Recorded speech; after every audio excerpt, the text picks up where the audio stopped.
அன்பிற்கினிய நண்பர்களுக்கு நண்பன் நாகராஜனின் வணக்கம். நண்பர்களே, நாம் கம்ப ராமாயணத்தை பார்த்து கொண்டு வருகிறோம். கம்ப ராமாயணத்தை கதை போக்காக பார்க்கும்போது கம்பனின் கவிதைகளில் ஒளிந்திருக்கும் கவி நயங்களையும் ஓமை ஓமானங்களையும் கதாபாத்திரங்களின் படைப்பையும் அவைகள் வெளிப்படுத்தும் உணர்ச்சி பெருக்கையும் படித்து இன்புற்று வருகிறோம். அந்த வகையிலே நாம் இப்பொழுது ஆரண்ய காண்டத்தில் இருக்கிறோம். அதுவும் ஆரண்ய காண்டத்திலே அவர்களுடைய அமைதியான தவ வாழ்க்கையை குலைக்கும் விதத்திலே வந்த சூர்பனகை படலத்தில் இருக்கிறோம். இந்த சூர்பனகை எப்படிப்பட்டவள் என்பதை முந்தைய பாடல்களில் பார்த்தோம். இவளுடைய நடையும் ஆபரணங்களும் அவளிடமிருந்து வந்த வாசனை திரவியங்களும் அங்கிருந்த ராமனுக்கு யாரோ ஒருவர் வருவதை போன்ற ஒரு உணர்வை ஏற்படுத்தியவுடன் அவன் கண் விழித்து பார்க்கிறான் என்பதை சொல்கிறான் கம்பன். வரிகள்: நூபுரமும் மேகலையும் நூலும் அறல் ஓதி பூமுரலும் வண்டும் இவை பூசலிடும் ஓசை தாமுறை செய்கின்றது ஒரு தையல் வரும் என்ன கோமகனும் அத்திசை குறித்து எதிர் விழித்தான். பதவாரியாக உரை பார்ப்போம். நூபுரமும் மேகலையும் நூலும் அறல் ஓதி பூமுரலும் வண்டும் இவை பூசலிடும் ஓசை. என்ன ஒரு நீண்ட வரி. அதற்கு என்ன பொருள் என்றால், காற்சிலம்பும் இடையணியும் நூலிற்கொத்த அணிகலன்களும் கருமணல் போன்ற கூந்தலில் சூடும் மலரில் மொய்க்கும் வண்டுகளும் ஆகிய இவை ஆரவாரம் செய்யும் ஓசையுடன் அடுத்தது என்ன, ஒரு தையல் வரும் என்ன உரை செய்கின்றது, ஒரு பெண் வருகிறாள் என்று சொல்கிறதாக கம்பன் சொல்கிறான். எங்கிருந்து அவனுக்கு அந்த உணர்வுகள் வந்துவிட்டது என்றால், தன்னையும் சீதையையும் தவிர இந்த இடத்திலே இன்னொரு பெண் வருவதை அவன் நுட்பமாக உணர்கிறான் என்பதைத்தான் கம்பன் இங்கே கூற வருகிறான்.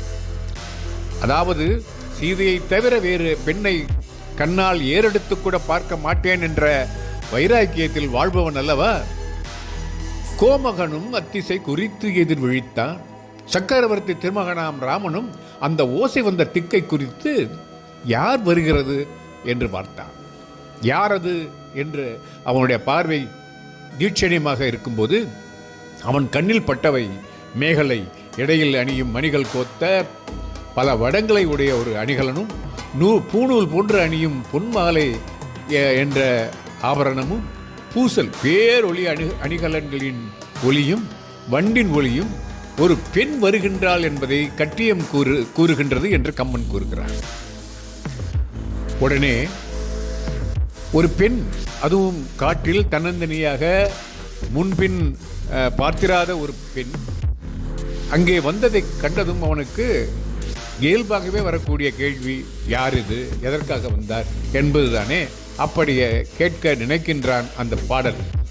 தீதியில் வரவு ஆக திரு நின் வரவு சேயோய் போத உளது எம்முழை ஓர் புண்ணியம் அது அன்றோ ஏது பதி ஏது பெயர் யாவர் உறவு என்றான். வேதம் முதல் பேதை அவள் தன்னிலை விரிப்பாள். பதவாரியாக பொருள்: வேத முதல், வேதங்களுக்கு மூலமான ராமன் திருசேயோய், திருமகள் போன்றவளே, செந்நிறம் உடையவளே, நின் வரவு தீதுவில் வரவு ஆக, உன்னுடைய வருகை தீங்கில்லா நல்வரவு ஆகுக. இங்கே வைக்கின்றான் பாருங்கள் பொடியை. தீங்கில்லா என்ற வார்த்தையை ஏன் கொண்டு வருகிறான் பார்ப்போம்.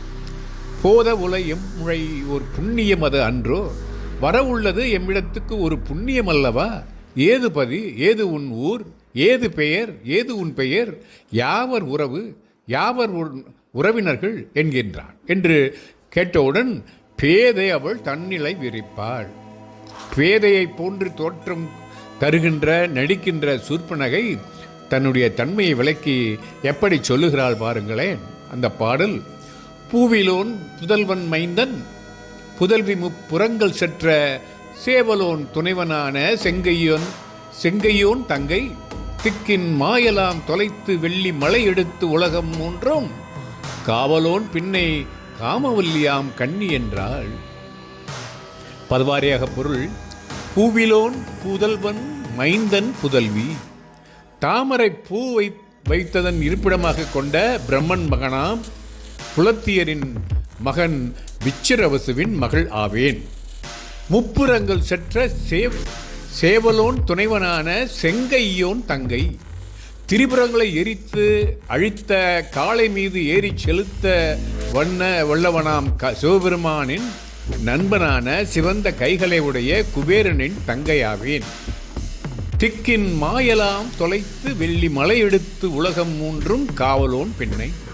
8 திசையில் உள்ள யானைகளின் வலியெல்லாம் எழுந்து ஓடச் செய்து வெள்ளிமயமான கைலை மலையை பெயர்த்தெடுத்து 3 உலகங்களையும் காக்கும் திறம் படைத்த ராவணனின் பின் பிறந்த தங்கை ஆவேன்.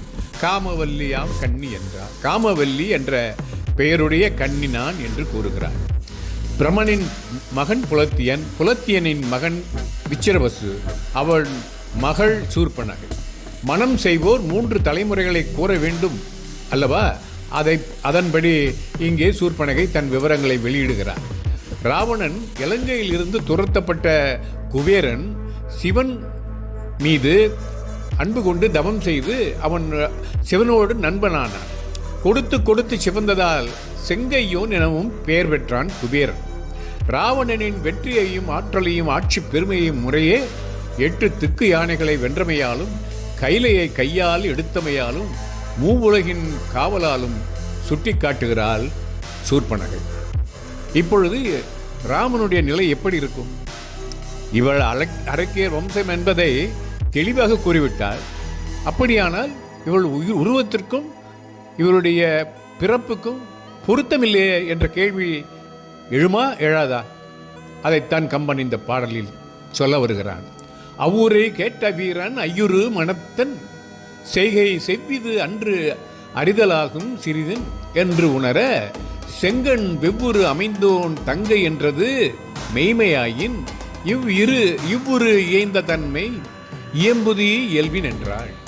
அந்த அவ்வூரை கேட்ட வீரன் ஐயுறு மனத்தான். சூர்பனகை சொன்ன அந்த சொற்களை அறிந்த ராமன் சந்தேகம் கொண்ட மனமுடையவனாகி செய்கை செவ்விது அன்று, இவள் செயல் களங்கமற்றது அன்று என்றால் குற்றமுள்ளது, சிறிதின் அரிதில் ஆகும் என்று உணர சிறிது கேட்டு தெரிவதுதான் முறை என்று கருதி செங்கன் வெவ்வுரு அமைந்தோன் தங்கை என்றது மெய்மையாயின் சிவந்த கண்களையும் கொடிய வடிவையும் கொண்ட ராவணனின் தங்கை என்பது உண்மையானால் இல்லுரு எந்த தன்மை இயல்பின் எம்புதி என்றான். இந்த அழகிய வடிவு பொருந்திய விதத்தை எனக்கு உள்ளபடி கூறுவாய் என்று வெளிப்படையாக கேட்டுவிட்டான் ராமன். இந்த இடத்திலே செய்கை என்றால் உடம்பு என்பாரும் சொல்வர், தொழிலாக பெயர். செவ்விதன்று மாயையால் அமைந்தது போலும் என்று சொல்லுகிறான் கம்பன். சூர்பனகையின் அழகிய தோற்றத்திற்கும் ராவணனின் தங்கை என்று அவள் கூறிய சொல்லுக்கும் ஏபு இன்மையால் ஐயுற்றான். ராமனின் கேள்விகளும் சூர்பனகையின் விடையும் கம்ப ராமாயணத்திலே ஒரு களிப்புமிக்க பகுதியாகும். பாடல்களும் அதன் விவாத உரைகளும் விமர்சனங்களும் மிக பட்டிமண்டபங்களிலும் வழக்கு மன்றங்களிலும் மிக கொடிக்கட்டி பறக்கும் இடம் ஆகும். இது வீரனகு உரைத்தலோடும் மெய்யிலால் விமல யான சீரியர் அல்லார் மாட்டுச் சேர்கிலேன் தேவர்பாலும் ஆரிய முனிவர்பாலும் அடைந்தனன் இறைவ ஈண்டுவோர் காரியம் உண்மை நின்னை காணியே வந்தேன் என்றார். வீரனது உரைத்தலாடும் வீரனாம் ராமன் அந்த வார்த்தைகளை சொன்ன மாத்திரத்திலே மெய்யிலால் உண்மை இல்லாதளாகிய சூர்பனகை ராமனை பார்த்து விமல யான் அச்சீரியர் அல்லார் மாட்டுச் சேர்கிறேன், குற்றமற்றவனே நான் அந்த நற்பண்பும் நற்செய்கையும் இல்லாத அரக்கர்களுக்கு சேர்வேன் அல்லேன். தேவர்பாலும் ஆரிய முனிவர்பாலும் அடைந்தனன். தேவர்கள் இடத்தும் சிறந்தவர்களாம் முனிவர்களிடத்தும் நான் சேர்ந்து விட்டேன். இறைவ ஈண்டு ஓர் காரியம் உன்னை நின்னை காணிய வந்தேன் என்றார். தலைவனே, இங்கு ஒரு செயல் எனக்கு ஆக வேண்டி இருப்பதால் உன்னை காண வந்தேன் என்று சொல்கிறார். மெய்யிலால் என்பதற்கு ஏற்ப சீரியர் அல்லார் மாட்டுச் சேர்கிறேன் என்றும் தேவர்பாலும் ஆரிய முனிவர்பாலும் அடைந்தனேன் என்று சொல்ல வருகிறார். அதாவது தன்னுடைய தோற்ற பொலிவிற்கு காரணம் தான் நல்லவர்களோடு சேர்ந்திருக்கிறேன், நான் வந்த வழி அரக்கர் வழி என்றாலும் நான் திசை மாறி போன பறவை என்று சொல்ல வருகிறாள் சூர்பனகை. இதற்கு அதாவது தலைவனாக சூர்பனகை ராவணனை தன் தலைவனாக ஏற்காமல் ராமனை தன் தலைவனாக ஏற்றுக்கொண்டாள் என்பதை சொல்ல வருகிறாள். இதை உணருமாறு செய்கிறாள். அதைத்தான் முனிவரிடம் சேர்ந்ததால் எவ்வித ஆடம்பரமின்றி வந்ததையும் தமியை நீ வருவதற்கு ஒத்த தன்மையன் என ராமன் முன்னரும் கேட்டதற்கு உரிய விடையாகவும் இதை அவள் உரைக்கின்றாள் எனலாம். அன்னவள் உரைத்தலோடும் ஐயனும் அரிதற்கொவ்வா நல்நுதல் மகளிர் சிந்தை நல்நெறி பால் அல்ல பின் இது தெரியும் என்ன பெய்வளை தோழி என்பால் என்ன காரியத்தை சொல் அது ஏமேல் இழைப்பல் என்றான். இப்படி ஒரு பெண் தன்னிடம் ஒரு காரியமாக உன்னிடம் வந்தேன் என்று சொன்னவுடன் இயல்பாக எழக்கூடிய ஒரு பதிலைத்தான் ராமன் சொல்கிறான். அன்னவள் உரைத்தலோடும் சூர்பனகையாம் அவள் அவ்வாறு சொன்னதும் ஐயனும் ராமனும் நல்நுதல் மகளிர் சிந்தை நல்நெறி பால் அல்ல, அழகிய நெற்றியுடைய பெண்களின் மனக்கருத்துக்கள் நல்வழியில் செல்வன அல்ல, அரிதற்கு ஒவ்வா ஆண்களால் எளிதல் அறிய முடியாதன பின் இது தெரியும், பிறகு இதனை தெரியக்கூடும் என்ன என்று எண்ணிக்கொண்டு பெய்வளை தோழி என்பால் என்ன காரியத்தை, வளைகள் இணைந்த தோளை உடையவளே நீ என்னிடம் என்ன செயலை எண்ணி வந்திருக்கிறாய் சொல், அது ஏமேல் இழைப்பல் என்றான்.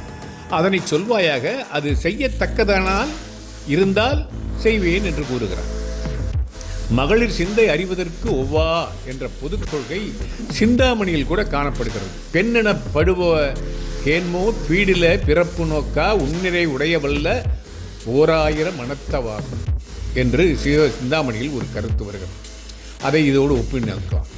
பின் இது தெரியும் என எண்ணியதும் ஏய்மேல் இழைப்பள் என உரைத்தலும், அதாவது பின்னால் தெரிந்து கொள்ளலாம், சரி கேட்பதை கேட்டு வைப்போம் என்று ராமன் தன்னுடைய திறத்தை வெளிப்படுத்தும் குரலாக அதை தன்னுடைய ஐயத்தை வைக்கிறான். சேனுர நீண்டு மீண்டு செவ்வரி சிதறி வெவ்வேறு ஏனுர மிளிர்ந்து நானாவிதம் புரண்டு இருண்டவாள் கண் பூணியல் கொங்கை அண்ணாள் அம்மொழி புகழலோடும் நானிலல் ஐயல் நொய்யல் நல்லலும் அள்ளல் என்றான். சேனுர நீண்டு மீண்டு பார்வை நெடுந்தூரம் செல்லுமாறு நீண்டு அப்புறம் செல்ல இடமின்றி திரும்பி, அதாவது பார்வை சிதறி அங்குமிங்குமாய் செவ்வரி சிதறி சிவந்த கோடுகள் பரவி வெவ்வேறு ஏன்முற மிளிர்ந்து பலவகை சிறப்பு பொருந்த பிறழ்ந்து நானாவிதம் புரண்டு இருண்ட வாழ்க்கண் பல்வேறு வகையாய் மாறி திரும்பி இருள்போல் கருமை நிறம் கொண்ட வாழ்போலும் கண்களோடு பூணியல் கொங்கை அண்ணால் அணிகலன் அழிந்த மார்பங்களை உடைய அந்த சூர்பனகை அம்மொழி புகழலோடும் அந்த சொற்களை கூறியவுடன் உடனே ராமன் நினைக்கிறான், நாளிலல் நான் இழல் ஐயல் நொய்யல் நல்லலும் அல்லல் என்றான். இவள் வெட்கமில்லாதவள், பெரிதும் இழிந்தவள், நல்லவள் அல்லாதவள் என்று ராமன் நினைக்கிறான். ஏன் என்ற சொல்லுக்கு உயர்ச்சி சிறப்பு சேன் உரம் நீண்டு மீண்டு என்பது நாப்புறத்தும், அதாவது மூக்கு புருவம் காது போன்ற உறுப்புகள் தடையாது இல்லாதிருப்பின் முகம் முழுதுமே கண்கள் நீண்டு பறந்திடும் என்பதை கம்பன் சொல்ல வருகிறான். அந்த அளவிற்கு அந்த பார்வை சிதறுகின்றதாம். வெவ்வேறு பார்வைகள் கொண்டமை நோய் நோக்கு, அதாவது இந்த சூர்பனகையின் காம குறிப்பைத்தான் அவளது கண்களும் உடலும் அங்கங்களும் வெளிப்படுத்துகின்றன.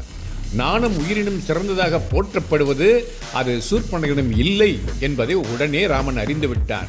எனவேதான் தீயவள் என்று முடிவு செய்கிறான் என்று கூறி இந்த மட்டில் இந்த பகுதியை நிறைவு செய்கிறேன். இனி அடுத்து வரும் பகுதியில் சூர்பனகையின் அடுத்த அராஜக நடவடிக்கைகளை பற்றி நாம் பார்ப்போம் என்று கூறி உங்களிடமிருந்து விடைபெறுவது நண்பன் நாகராஜன். வணக்கம்.